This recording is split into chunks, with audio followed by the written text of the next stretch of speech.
Good morning friends. स्वागत है आपका हमारे यूट्यूब चैनल जीएस कैप्सूल में।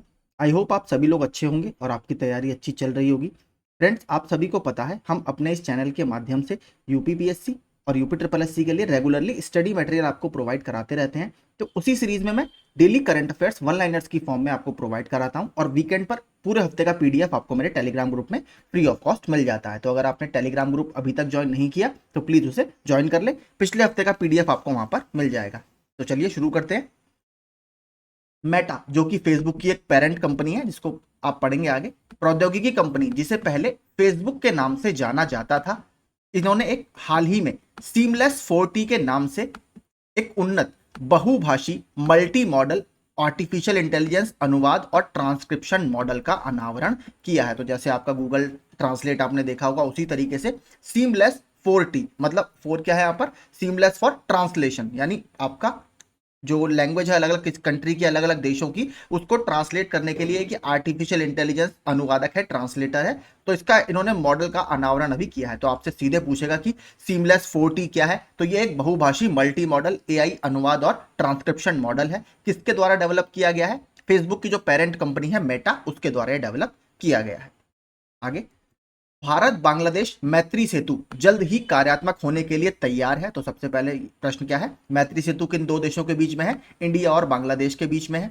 इसका निर्माण फेनी नदी पर किया गया है, जो त्रिपुरा और बांग्लादेश में भारतीय सीमा के बीच बहती है। तो आपको पता है इंडिया बांग्लादेश के साथ सबसे लंबा इंटरनेशनल बॉर्डर शेयर करता है, 4096 किलोमीटर का। ठीक है, भारत के राज्य भी मैंने उस दिन आपको दिखाए थे, नॉर्थ ईस्ट में जो बॉर्डर शेयर करते हैं, फिर से एक बार अभी देख लेंगे। तो फेनी नदी पर इसका निर्माण किया गया, इसको जरूर याद रखिएगा। तो यहां पर आप देख सकते हैं, ये है आपका बांग्लादेश। अगर हम बॉर्डर्स देखें तो सबसे पहले आपका वेस्ट बंगाल से बॉर्डर शेयर करता है। फिर यहाँ पर आपका छोटा सा बॉर्डर इसका असम के साथ है और नीचे भी असम के साथ बॉर्डर है यहाँ पर। इसके बाद मेघालय के साथ ये बॉर्डर शेयर करता है, त्रिपुरा के साथ ये बॉर्डर शेयर करता है। त्रिपुरा से एक प्रश्न ये बनता है कि उत्तर पूर्वी भारत का या नॉर्थ ईस्ट का ऐसा कौन सा राज्य है जो तीन तरफ से बांग्लादेश से घिरा है? तो आप देखेंगे ये तीन तरफ से बांग्लादेश से घिरा हुआ है त्रिपुरा। ठीक है, त्रि नाम से भी आप याद रख सकते हैं। त्रिपुर, पुर मतलब शहर के लिए यूज किया जाता था प्राचीन भारत में, त्रि मतलब तीन। तो आपका एक तरह से आप इसको देख सकते हैं।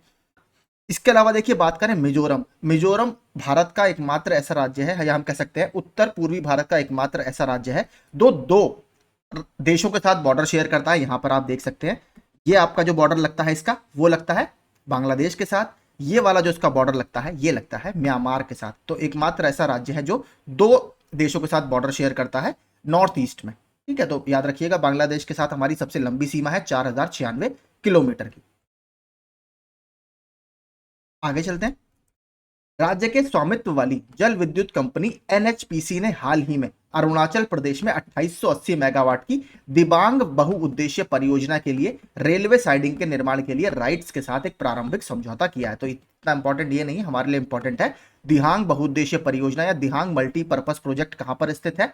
अरुणाचल प्रदेश में स्थित है। 2880 मेगावाट का एक प्रोजेक्ट है। दिबांग क्या है? दिबांग आपकी अरुणाचल प्रदेश में जो नदी बहती है, ब्रह्मपुत्र नदी, उसकी एक सहायक नदी है, उसके ऊपर यह प्रोजेक्ट डेवलप किया गया है। ठीक है, तो इसको याद रखिएगा, ब्रह्मपुत्र की एक सहायक नदी है, उस पर यह बना हुआ है। आगे चलते हैं। विज्ञान और प्रौद्योगिकी मंत्री, ये बहुत इंपॉर्टेंट देखिए एक न्यूज है, डॉक्टर जितेंद्र सिंह ने CSIR प्राइमा ET11, तो देखिए ET क्या है? Electric tractor. तो जो ई व्हीकल्स होते हैं उसके क्षेत्र में एक नया मील का पत्थर ये है, जिसके बारे में दावा किया जाता है कि है central mechanical engineering research institute. तो ये जो CSIR का ही एक इंस्टीट्यूट है दुर्गापुर में, उसके द्वारा विकसित पहला स्वदेशी ई ट्रैक्टर है। यानी जैसे आपका ई रिक्शा होते हैं, ई ऑटो वगैरह हमारे यहाँ चलते हैं, उसी तरीके से पहला इलेक्ट्रिक ट्रैक्टर हमारे यहाँ करने की बात की जा रही है, प्राइमा ET11। तो उसको जरूर याद रखिएगा, इंपॉर्टेंट है।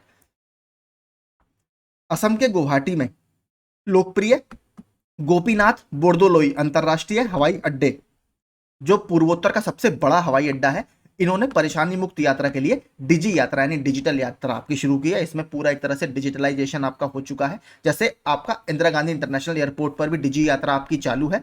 तो ये काफी एक अच्छा इनिशिएटिव है सीमलेस आपका ट्रैवल बनाने के लिए। तो पहले तो हमें याद रखना है हवाई अड्डे का नाम गोपीनाथ बोरदोलोई अंतरराष्ट्रीय हवाई अड्डा कहां पर है? असम के गुवाहाटी में है। पूर्वोत्तर का सबसे बड़ा हवाई अड्डा यही है। आगे, कैनरा बैंक ने भारतीय रिजर्व बैंक के सेंट्रल बैंक डिजिटल करेंसी, जो यहाँ पे क्रिप्टो करेंसी बोली जा रही थी सेंट्रल बैंक की, सीबीडीसी, इसके पायलट प्रोजेक्ट के एक भाग के रूप में, अभी क्योंकि पायलट प्रोजेक्ट के रूप में चल रहा है, यूपीआई इंटर ऑपरेबल डिजिटल रुपया मोबाइल एप्लीकेशन एक लॉन्च किया है। तो डिजिटल रुपए का मोबाइल एप्लीकेशन कैनरा बैंक के द्वारा भी लॉन्च किया गया है। इसके अलावा कल आपने देखा होगा यस बैंक ने, मैंने कवर किया था, यस बैंक ने भी एक डिजिटल बैंकिंग सॉल्यूशन प्रोवाइड करने के लिए आयरिस नाम से मोबाइल एप्लीकेशन लॉन्च किया है, जो मैंने नीचे डाला भी है रिवीजन के लिए। बैंकों और बीमा क्षेत्र में हाल ही में जो सुविधाएं शुरू की गई, यस बैंक ने भारत में डिजिटल बैंकिंग समाधान पेश करने के लिए आयरिस ऐप लॉन्च किया। इसके अलावा ये बहुत इंपॉर्टेंट देखिए, एक पोर्टल है, आरबीआई ने लावारिस जमाओं, इसको इंग्लिश में बोला जा रहा है अनक्लेम्ड डिपॉजिट, पर नजर रखने के लिए उद्गम पोर्टल लॉन्च किया। तो बैंकों में जो अनक्लेम्ड डिपॉजिट्स हैं, लावारिस जमा है, जिनको कोई क्लेम नहीं कर रहा, उसको ट्रैक करने के लिए, उस पर नजर रखने के लिए उद्गम नाम से आरबीआई ने एक पोर्टल लॉन्च किया है।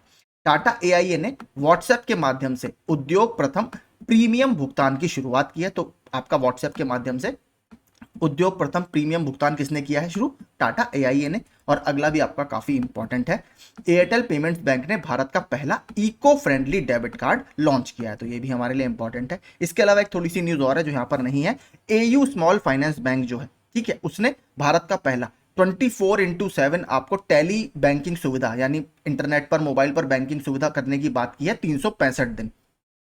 एयू स्मॉल फाइनेंस बैंक याद रखिएगा। अगला, सरकार मेरा बिल मेरा अधिकार चालान प्रोत्साहन योजना शुरू करेगी, जो 10,000 रुपए से 1 करोड़ रुपए तक का नगद पुरस्कार प्रदान करती है। तो मेरा बिल मेरा अधिकार, ये चालान प्रोत्साहन एक योजना है।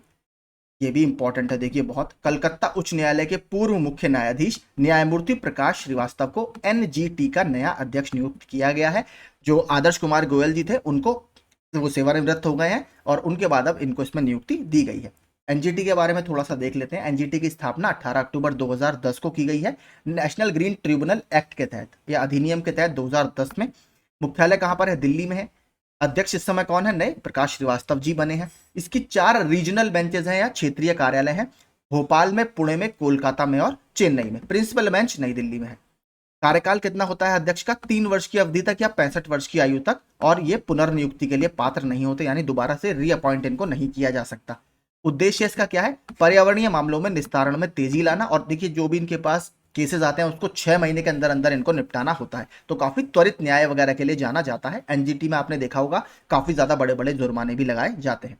ऑस्ट्रेलिया और न्यूजीलैंड के बाद भारत विशेष पर्यावरण न्यायाधिकरण स्थापित करने वाला दुनिया का तीसरा देश था और पहला विकासशील देश था, इसको भी याद रखिएगा।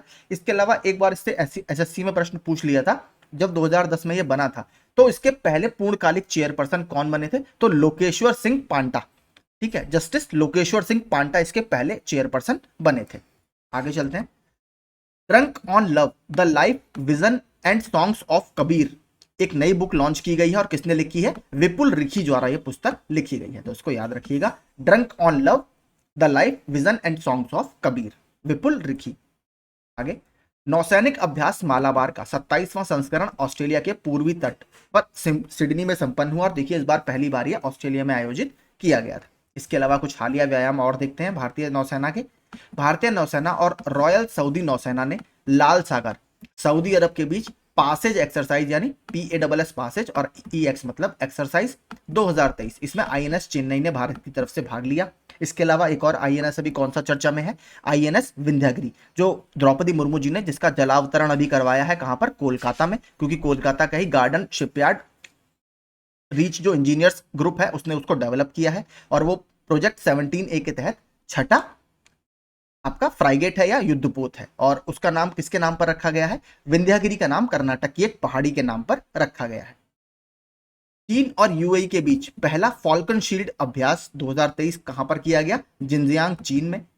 भारत और मंगोलिया के बीच घुमंतू हाथी, देखिए इसको घुमंतू हाथी मत पढ़िएगा, नोमैडिक एलिफेंट के नाम से इसको याद रखिए, ठीक है, घुमंतू हाथी के नाम से नहीं आता ये, नोमैडिक एलिफेंट।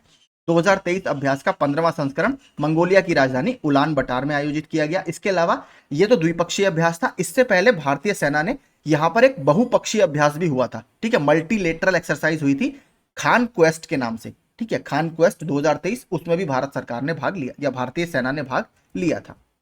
भारत और अमेरिका के बीच साल्वेक्स अभ्यास का 7वां संस्करण केरल के कोच्चि में आयोजित किया गया। ये काफी इंपॉर्टेंट है। जापान भारत समुद्री अभ्यास, जिसको बोला जाता है जापान इंडिया मैरीटाइम एक्सरसाइज, 2023 का 7वां संस्करण आंध्र प्रदेश के विशाखापट्टनम में अभी आयोजित किया गया है। तो ये सारी चीजें आप याद रखिएगा।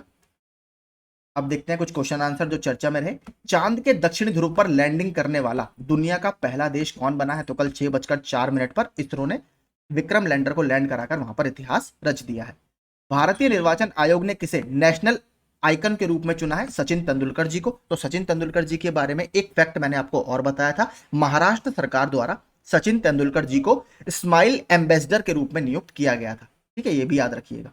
आगे, बीपीसीएल ने किसे अपना ब्रांड एम्बेसडर नियुक्त किया है? तो राहुल द्रविड़ जी को, जो इनके मैक ल्यूब्रिकेंट्स वगैरह आते हैं। ठीक है, मैक ल्यूब्रिकेंट्स के प्रमोशन के लिए इनको एम्बेसडर बनाया गया है। खेलो इंडिया महिला लीग का नाम बदलकर क्या रखा गया है? अस्मिता महिला लीग। थाईलैंड के नए प्रधानमंत्री के रूप में किसे चुना गया है? तो श्वेता थाविसिन जी को थाईलैंड के नए प्रधानमंत्री के रूप में नियुक्त किया गया है। अगला, इसके अलावा देखिए, इससे पहले कंबोडिया में भी एक नए प्रधानमंत्री नियुक्त हुए हैं। आपको पता है, ये भी दक्षिण पूर्वी एशिया का देश है थाईलैंड, और ये भी दक्षिण पूर्वी एशिया की ही न्यूज है। तो हुन मैनेट, ठीक है, हुन मैनेट कंबोडिया के नए प्रधानमंत्री अभी नियुक्त किए गए हैं। और थाईलैंड के कौन बने हैं? श्वेता थाविसिन जी। इंडियन कोस्ट गार्ड ने समुद्री सहयोग बढ़ाने के लिए किस देश के साथ एक समझौता ज्ञापन पर हस्ताक्षर किए हैं? फिलीपींस के साथ। फिलीपींस की राजधानी क्या है? मनीला। मनीला में किसका हेडक्वार्टर है? एशियन डेवलपमेंट बैंक का हेडक्वार्टर है। इसरो ने चंद्रयान 3 मिशन के साथ भेजे गए रोवर को क्या नाम दिया है? तो प्रज्ञान इसका नाम रखा है। नाम इसरो ने नहीं बदले, जो चंद्रयान 2 मिशन के नाम थे वही सेम नाम रहने दिए। नेशनल ग्रीन ट्रिब्यूनल के नए अध्यक्ष के रूप में किसे नियुक्त किया गया है? जस्टिस प्रकाश श्रीवास्तव जी को। ब्रिक्स समूह का 15वां शिखर सम्मेलन दक्षिण अफ्रीका के किस शहर में आयोजित किया जा रहा है? जोहानिसबर्ग में। 20वीं आसियान भारत आर्थिक मंत्रियों की बैठक का आयोजन कहां पर किया गया? इंडोनेशिया में किया गया। आसियान में टोटल 10 मेंबर हैं, बाकी 6 इसके फ्री ट्रेड पार्टनर्स हैं, जिसमें भारत भी शामिल है। आसियान का हेडक्वार्टर कहां पर है? इंडोनेशिया के जकार्ता में। Bharat new car assessment programme, NCAP इसको बोला जा रहा था, एनसीएपी यानी न्यू कार असेसमेंट प्रोग्राम, इसको किसने लॉन्च किया? इसको नितिन गडकरी जी ने लॉन्च किया। नेपाल के मुख्य न्यायाधीश के रूप में किसे नियुक्त किया गया? ये देखिए इंपॉर्टेंट है, क्योंकि भारत का पड़ोसी देश है, पड़ोसी देश से प्रश्न बनते रहते हैं। तो विशंभर प्रसाद श्रेष्ठ जी को इस पर नियुक्त किया गया है। भारतीय नवीकरणीय ऊर्जा विकास एजेंसी यानी Indian renewable energy development agency ने किस मंत्रालय के साथ एक समझौता ज्ञापन पर हस्ताक्षर किए हैं? तो ministry of new and renewable energy, MNRE इसको लिखा जाता है इंग्लिश में, नवीन एवं नवीकरणीय ऊर्जा मंत्रालय के साथ। शतरंज विश्व कप के फाइनल में पहुंचने वाले दूसरे भारतीय कौन बने हैं? तो प्रज्ञानंद जी बने हैं। अभी 2 मैच इनके बीच में हो गए हैं, दोनों ड्रॉ रहे हैं। World rank number 1 Magnus Carlsen को इन्होंने देखिए अभी तक ड्रॉ पर रोक रखा है, बहुत बड़ी बात है। आज टाई ब्रेकर होगा, टाई ब्रेकर में विनर का फैसला किया जाएगा। मुख्यमंत्री सीखो कमाओ योजना का शुभारंभ किस राज्य में किया गया है? तो मध्य प्रदेश में किया गया है। इसके अलावा मध्य प्रदेश में लाडली बहना 2.0 योजना भी चर्चा में है। इसके अलावा महाराष्ट्र सरकार की एक स्कीम बहुत चर्चा में है, क्या नाम है? भगवान बिरसा मुंडा जोड़ रस्ते सड़क योजना। ठीक है, भगवान बिरसा मुंडा जोड़ रस्ते सड़क योजना। तो ये क्या करेगी? जो महाराष्ट्र के आदिवासी जिले हैं 17, उसको या उनकी सड़कों को मुख्य सड़कों से जोड़ने का ये काम करेगी। देखिए, बिरसा मुंडा झारखंड में फेमस है, याद रखिएगा, फंसाएगा आपको। बिरसा मुंडा योजना महाराष्ट्र सरकार ने शुरू की है, इंपॉर्टेंट है। आगे, मालाबार एक्सरसाइज 2023 की मेजबानी किस देश ने की? तो ऑस्ट्रेलिया में यह पहली बार आयोजित किया गया, जो ऑस्ट्रेलिया का सिडनी हार्बर है। ठीक है, वहां पर यह आयोजित किया गया। तो आपका ऑस्ट्रेलिया सही आंसर होगा। आगे, ठीक है, तो यही देखिए, आज यही हमारे प्रश्न थे सारे ऑब्जेक्टिव। आई होप आपको सेशन ये पसंद आया होगा, और जो भी इसमें प्रश्न थे आपको अच्छे लगे होंगे। वीडियो अगर पसंद आया हो तो प्लीज चैनल को सब्सक्राइब जरूर कीजिएगा और वीडियो को लाइक जरूर कीजिएगा। पीडीएफ आपको वीकेंड पर टेलीग्राम ग्रुप में फ्री ऑफ कॉस्ट मिल जाएगा, तो वहां से आप इसको डाउनलोड कर सकते हैं। आप लोगों के सपोर्ट के लिए थैंक यू सो मच।